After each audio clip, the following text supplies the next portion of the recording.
Ladies and gentlemen, good afternoon. Ako'y nagagalak na makabalik at makasama kayong lahat muli mula sa misyon ng inyong lingkod na lumahok sa World Economic Forum sa Davos, Switzerland. International engagement and outreach with our global partners in government, in business, international and civil organizations, and the academe form an important cornerstone of this administration's security, economic, and people-centered development agenda. I am pleased with the progress we have made during our crucial participation in the World Economic Forum, a truly global multi-stakeholder platform.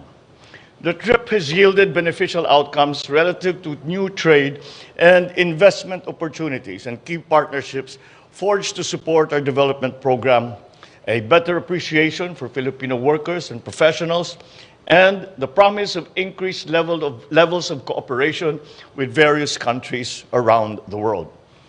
This trip is fairly unique as for the medium to long-term goodwill and interest we have generated for our country, our enterprises, and our people.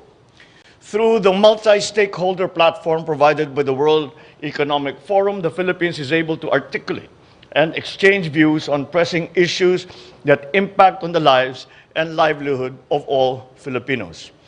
Our WEF engagement has enabled the many leaders and experts in government, in business, civil organization, and in the academe that were in attendance to receive the good news that the Philippines is leading economic recovery performance not only in the Asia-Pacific but also in the world. That the Philippines is not only driving economic growth, we are also helping mend the fissures that have fragmented the world of late and doing our part to avert economic crises. We shared our insight and experience in being a resilient, hardworking people, uniting in adversity and looking out for each other in crisis. And for this, I thank you.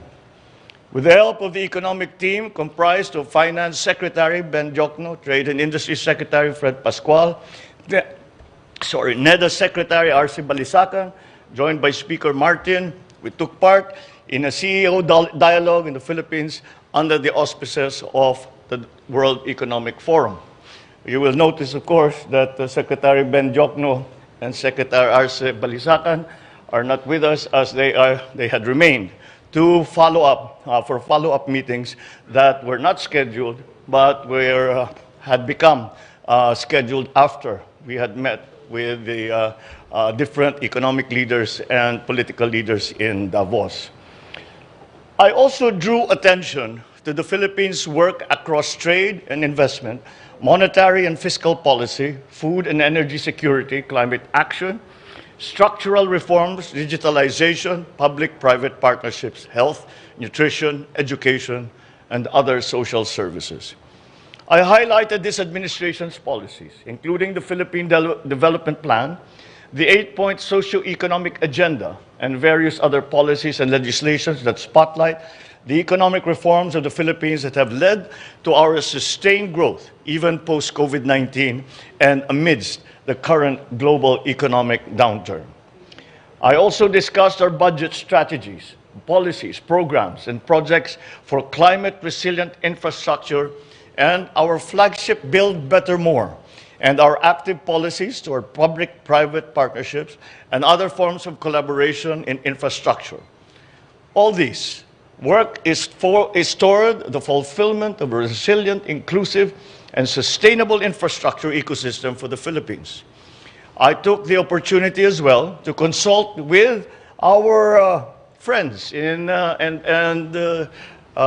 partners in Davos on the Sovereign Wealth Fund as a means for us to diversify our income sources to generate various welfare effects to the Filipino people, while recognizing that this is a collaborative work with experts and our lawmakers so that its final form is what we intend to be.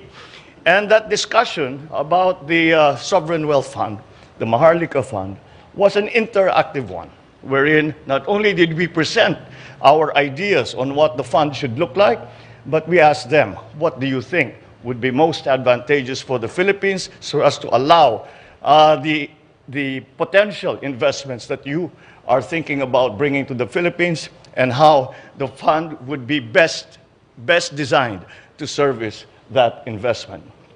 I opened the panel session on moving towards nutrition security, where I discussed some of the efforts and goals that we have set to achieve food and nutrition security, and had provided ideas on how the global community can cooperate to expedite and ensure that our efforts remain effective.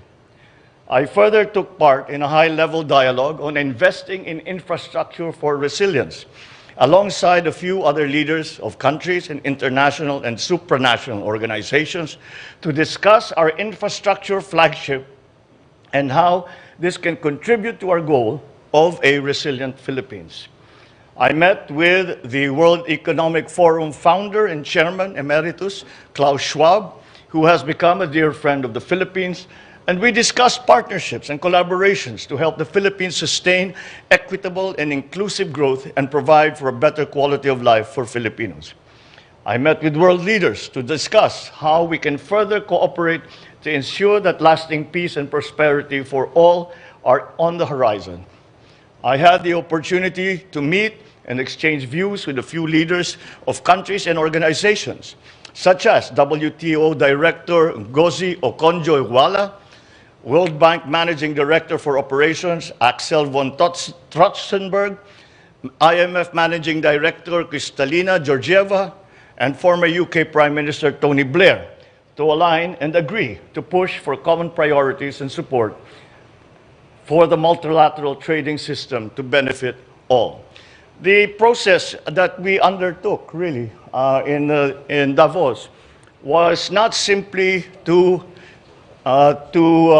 highlight the new situation, the new economic situation, the new policies, and the new concepts that we are promoting in the Philippines today, but also to learn from the world leaders and the world economic leaders what part the Philippines can play in this fragmented world. That was the main theme in this entire forum, is how do we bring back cooperation in a fragmented world?